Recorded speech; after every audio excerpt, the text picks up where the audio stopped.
Good afternoon, everyone. Shalom. I'm David Menzar, Israeli government spokesman for the National Public Diplomacy Directorate in the Prime Minister's office. It's Thursday, June 26th, day 629, since the October 7th atrocities. Please put your questions in the chat of this Zoom, together with your name and outlet. I'll take your questions after we've gone through some points. Please bear with us. We've got a fair amount of facts to share with you. We've also produced a couple of slides which will show on the screen behind me, and we'll send them to you also in our group. Firstly, we begin today, sadly, with an update on IDF casualties. Since the outset of the war, IDF casualties have unfortunately risen to 879.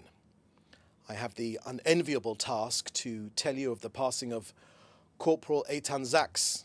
He was just 18 years old, and he was from Beersheba. He was killed when an Iranian ballistic missile hit his home on Tuesday morning. He was home for a paramedics course. He was murdered alongside his mother, Michal, who was age 50, and his girlfriend, Noah Bogoslavsky, was also aged only 18 years old.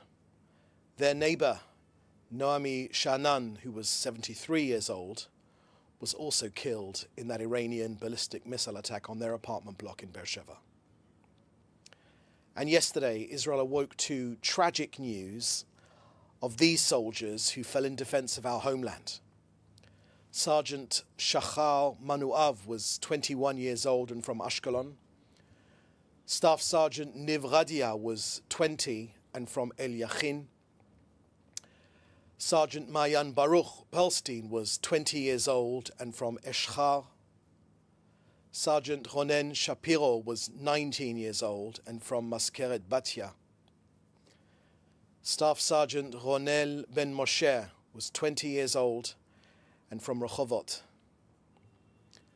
Lieutenant Matan Shai Yashinovsky was 21 years old and from Kfar Yona. And Sergeant Alon Davidov was just 21 years old and from Kiryat Yam. He was a medic. All of these 7 men were laid to rest yesterday, and today they were killed when an IED, an improvised explosive device, was attached to their armored personnel carrier. On the release of this news to their families, the Prime Minister said that this was indeed extremely difficult news for the people of Israel. He said that together with all the citizens of Israel, we mourn and we are pained over the fall of our 7 young boys of blessed memory. He said our heroic fighters fell in battle to defeat Hamas and for the release of our hostages in southern Gaza. He said that on behalf of himself and the citizens of Israel, the Prime Minister said that he sent heartfelt condolences to the families that have lost what is dearest to them, and we all share in the unbearable sorrow at this difficult, unbearable time. May the memory of our fighters be blessed forever.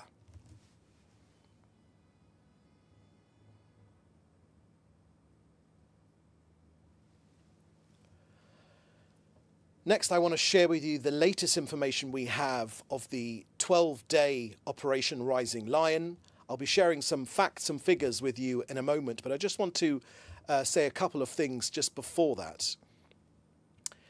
Israel certainly knows this was a historic victory for this country, which will stand for generations. We removed 2 existential threats. Number 1, the threat of annihilation by nuclear weapons, and the threat of annihilation by 20,000 ballistic missiles.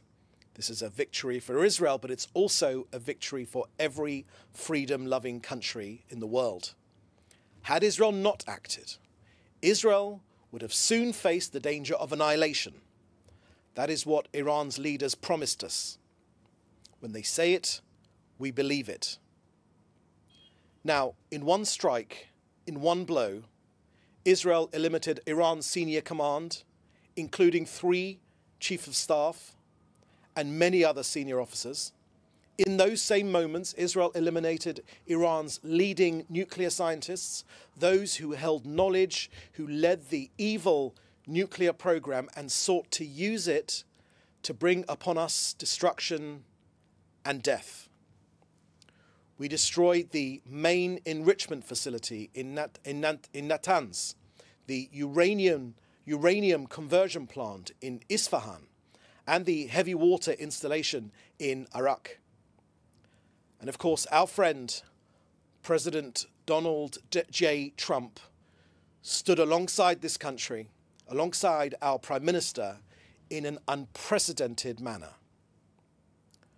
On his order, the US military destroyed the enrichment facility deep underground at Fordo. We attacked dozens of installations of Iranian nuclear program, including laboratories and factories for producing centrifuges. Israel struck the entire nuclear archive, Iran's combined knowledge for producing atomic bombs. If anyone in Iran tries to rebuild this project, we will act with the same determination and the same force to cut off any such attempt. Our Prime Minister has reiterated, Iran will not have nuclear weapons. So with the same force and determination, we destroyed Iran's industry for producing ballistic missiles. Dozens of missile production factories were destroyed, their stock of missiles destroyed, most of their launchers often minutes away before being launched. These missiles of death aimed at this country were destroyed. To the Iranian regime, we struck crushing blows. Senior commanders were eliminated, command centers were destroyed, IRGC, the Iranian Islamic Revolutionary Guards Council bases, their bases were destroyed. Basij bases also attacked, hundreds of regime operatives eliminated. Let me tell you, I saw it firsthand how this country came together, how our government acted with unity. Of course, the government ministers led by the Prime Minister, but also Israel's leaders of the opposition. Iran tried and failed to destroy Israel's functional stability with a barrage of lethal missiles. Now, dedicated government departments did their job. Where there is damage in this country, and there has been damage, we have already begun the task of rebuilding. The Prime Minister has given the directive to render assistance generously and quickly. As with the corona crisis, resources of the state will be directed that helped Israel get out of that crisis first in the world. And of course, we thank God that we have a great victory in the campaign against an enemy who sought to destroy us. Now, importantly, let me share with you the assessment of Israel's Atomic Energy Commission, the IAEC. And I quote, "The devastating US strike on Fordow destroyed the site's critical infrastructure and rendered the enrichment facility inoperable." Inoperable. I go on. The assessment is that the American strikes on in Iran's nuclear facilities, combined with Israeli strikes on other elements of Iran's military nuclear program, has set back Iran's ability to develop nuclear weapons by many years. End quote. Many years. Now, this achievement can continue indefinitely if Iran does not get access to nuclear material. On the home front, we have paid heavy prices during this operation. We embrace the families of the fallen with infinite love. We all wish full recovery to all of those who are injured in body and soul, as we do for all of those who have been injured in this campaign since October 7th. Many homes here in Israel were damaged, but we will rebuild them anew. Now, I want to share with you some figures now on a couple of slides. Let me show you these slides here. If you can see behind me, we will just zoom out a bit. Let me share with you some of these figures here. Now, we're going to send you these slides. After the briefing, but let me share with you some of our key figures here from Operation Rising Lion. This country received 550, more than 550 ballistic missiles launched from Iran, but there was a 90% interception rate. A 90% interception rate. Iran aimed their missiles at our civilian areas. Much of the media in the reporting of this war talked about Iran and Israel trading missiles. That is incorrect. We aimed our ordnance specifically at military targets, at nuclear targets, at the regime's leadership. And Iran, on the other hand, aimed their missiles at our communities where people live, hospitals, apartment blocks. Now, 720 plus Iranian military infrastructure targets were struck on the first day, 30 IRGC commanders and high personnel were eliminated, and 8 research sites were demolished. A nuclear weapons program has been set back for many years, as I've shared with you from our experts here in Israel. Let's have the next slide. And also, unfortunately, the casualties here in Israel, 28 people were murdered by Iranian missiles. 1,472 have been injured in missile strikes.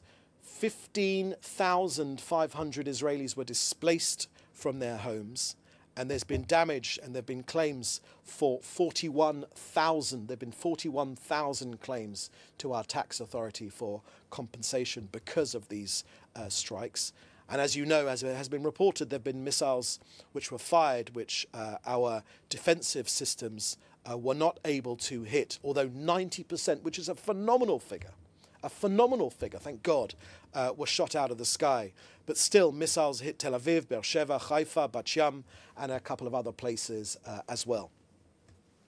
So as I mentioned to you, I will share with you those slides and those figures after this briefing. But let me continue with this briefing and then we'll get to your questions. We'll deal with Gaza next. Let me give you our latest up-to-date information on our hostages. This is the latest information we have. 50 of our hostages living and murdered, abducted by Hamas, are still being held in captivity. We believe 20, at least 20, perhaps more, are alive. 20 of them, they're alive. For 629 days now they've been held by this Hamas terrorist organization. Our efforts to return them are ongoing on the battlefield and, of course, via negotiations in coordination with the United States and mediating countries. Let me give you our further figures as well, because 205 people have been returned or were retrieved from Gaza, 148 alive, and 57 have been killed, unfortunately. And a reminder that Israel has accepted the Witkoff updated framework. Israel has accepted that framework. And of course, as I've told you before, Hamas has again rejected the American envoy's proposal. Next, let me deal with the ongoing aid going into Gaza. COGAT, the organization which coordinates aid going into Gaza, confirmed that yesterday 2,000 units of blood entered Gaza. These are for the Nasser hospital in southern Gaza. Truckloads of medical supplies and emergency and chronic care medicines have also entered Gaza to support medical services. Israel facilitates medical and humanitarian aid to get into Gaza. And I can share with you also that on Monday and Tuesday, 150 humanitarian aid trucks carrying food, including baby food and formula and medical supplies and medications, were all transferred to the northern Gaza Strip via the Zikim crossing and also to southern Gaza through Kerem Shalom. And those crossings were made over those 2 days. Our objective, of course, is to get humanitarian aid into Gaza, to get it directly through to facilitate it so that the Gaza Humanitarian Foundation can get it directly to the civilian population without being used by Hamas They wish to capture the aid. They extort their own people, aid which should be given to Gazans for free. They charge them extortionate prices. They enrich themselves, Hamas, and they use that money to pay for more terror attacks. And finally, I can share with you that in a joint statement by the Prime Minister and the Defence Minister, they said that there was information received, and this was just at midnight, so this morning or last night, about Hamas once again seizing control of humanitarian aid which entered northern Gaza, stealing it from civilians. So the Prime Minister and the Defence Minister have instructed the IDF to present within the next 48 hours an action plan to prevent Hamas from taking control of this aid. Okay, that's the end of our briefing here today. We'll now take your questions. I can see one question or a couple of questions in the chat, and I will take your questions. Remember to please put your name and your news outlet, and I'll take your questions. First question I can see here is from Canada, from David Clement from the News Forum. And your question is, Ali Khamenei gave his first public statement since the ceasefire, declaring that Iran achieved victory over Israel. What is the Prime Minister's office response to this claim? Thank you for that question, David. As a student of history, I can tell you that every single war that Israel has faced, and every time that Israel has been victorious, the defeated the country which has been defeated, or the terrorist force which has been defeated, whether it has been in 1967 or 1948 or 1973, that state always claims a glorious victory. So that is nothing unusual. The simple facts speak for themselves. We had two objectives in our Iranian operation. No one could have pulled this off but our Prime Minister, together in partnership with his close friend, the best friend this country has ever had in the White House, President Trump. Our Prime Minister, and he shared with me that this was wisdom which was passed down from his father, who said to him, who advised him, that when it came to the Iranian threat, we had to look the threat squarely in the eyes, realistically assess the threat, and when the chances of achieving our objectives were at least reasonable, to go ahead fearlessly and cautiously but directly to address that threat. And that is precisely what this country has done under the leadership of the Prime Minister. Iran's nuclear ambitions have been set back for many years. Many years. That is our assessment. That is the intelligence assessment in the States as well. That is the intelligence assessment of President Trump, for whom we thank for their partnership. And of course, their ballistic missile, their launchers, we've destroyed most of them. And also their ballistic missile program is in tatters. It is in tatters. And let's not forget that that ballistic missile program, you know, we are in the neighborhood, so they went for us first, but they're after you as well in the broader Western world, in Eastern Europe, in Central Europe, in Northern Europe, and of course in the USA. For a very short amount of time, these ballistic missiles, and that's what Iran was planning, were aimed at you as well. So Israel, I think, as the Chancellor of Germany said, we did the world's dirty job. We did it. We have been successful. Thank God we have been successful due to the phenomenal bravery of our pilots, of our IDF, of our security services, of our Mossad, and this government coming together, and the support which this government received from opposition members of Knesset as well. From left to right, there was overwhelming consensus that this was the right thing to do. This was the time to do it. And of course, we know that Iran was behind October 7th. Iran was behind October 7th. Hamas is a Iranian proxy. Hezbollah, which we've degraded massively, is an Iranian proxy. The Houthis are an Iranian proxy. The Iraqi militias are an Iranian proxy. All of this was designed by Iran to put a ring of fire around us, and one by one by one, we have taken these enemies down. The Prime Minister said just a couple of days after October the 7th that we will change the face of the Middle East. The Prime Minister and the President have talked about peace through strength. The Prime Minister talks about getting strength first, which will lead to peace. All of us here in Israel, the Prime Minister, led by the Prime Minister, have our eyes very firmly focused on the Abraham Accords and extending the Abraham Accords. Okay, next question from David Clement from Canada. A US intelligence assessment was leaked and said that the US bombing campaign did not destroy Iran centrifuges. Will Israel release the assessment on the damage? Thank you. I shared with you, David, in this briefing, the assessment from Israel's atomic agency. And I read it out to you, and I think the words which I shared with you, which you can actually get from the Prime Minister's Twitter feed because he shared them as well, were pretty comprehensive, that we have set back Iran's nuclear program by years. And as the President Trump has made clear that there's no need for a nuclear deal because there is no nuclear program anymore. And that will continue to be the case as long as Iran doesn't get hold of nuclear materials. Okay, next question from Matthew Doran from ABC Australia. Has Israel suspended aid deliveries entering Gaza? And if so, why? How does Israel respond to allegations that it's not sending enough items such as baby formula into the Strip? Thank you for that question, Matthew. I believe we met in the White House back in February. Matthew, in this briefing, I shared with you a statement which the Prime Minister and the Defence Minister put out of Hamas trying to steal aid again from northern Gaza. We are addressing that. The Prime Minister and the Defence Minister has asked the IDF to come up with a plan within the next 48 hours to address that specific problem because Hamas are on its last legs.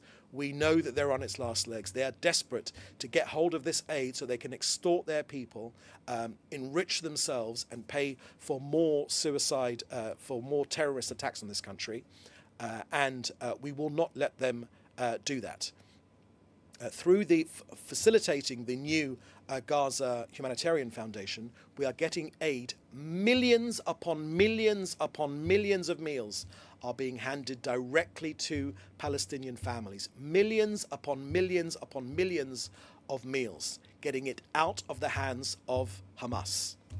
And when it comes to the baby formula, I think I mentioned that in my briefing. Next question. And I will make clear as well that no, aid delivery has not been suspended and they are still ongoing. James Marlowe, independent British journalist. If you're asking me to give you more information on incidents close by food distributions areas, if Israelis are on the outer perimeter, is the independent American security unit doing any shooting? Who is shooting at who? And you also go on to say it is just not clear what is happening, which is why news networks and outlets are saying Israelis are shooting at those coming to the food areas. Please give us further information. Thank you very much for this question, James. This is a very important question, which I addressed this morning on the Newsday on the BBC World Service. There's a couple of points to mention here. Number one, all of the information coming out of Gaza is being spread by Hamas. That means it is Hamas propaganda. This is not the truth. We know, we have videos. We have video evidence of Hamas shooting their own people. They know that divorcing aid distribution from the Hamas terrorist organization is their last tool of control, the last tool in their armory, the last weapon in their armory to exert control over their people. Hamas are shooting their own people. Now, I would just ask you to look at this logically. Why on earth would Israel facilitate getting all of this aid in? 1.9 million tons of aid. 1.9 million tons of aid which have gone into Gaza, facilitated by Israel, if Israel was doing these sorts of things which we've been accused of. I will say this to journalists, and I say this respectfully to journalists. As we push Hamas further to the edge of control, further and further and further. They will come up with more exaggerated claims. They will come up with more outrageous claims against this country. Of course, Israel does not fire at civilians, of course, and it is simply untrue for news outlets to just repeat Hamas propaganda. All of the figures are coming from Hamas. Now, sometimes I'm asked, yes, but this is evidence which has come from doctors or medics. I'll say this again very, very clearly. If you were a doctor in Gaza, it would be crystal clear to you that the way to end this war was for Hamas to lay down its arms and release our hostages. So all of these quotes which have come out from doctors, they are cleared by Hamas. And any doctor that says anything critical about Hamas, they will no longer be alive. There is much footage of Hamas killing its own people. They are trying to sow this panic. They don't want this Gaza Humanitarian Foundation to succeed, but it is succeeding, and it will succeed because it's key to ending this war and ending Hamas's control over Gaza. Okay, next question here is from Washington Post, Leo Soroka. Has Israel stopped the aid entry of truck aid into Gaza? What's the evidence on which Netanyahu and Katz are basing their claims that Hamas is stealing aid? Lior, thank you for that question.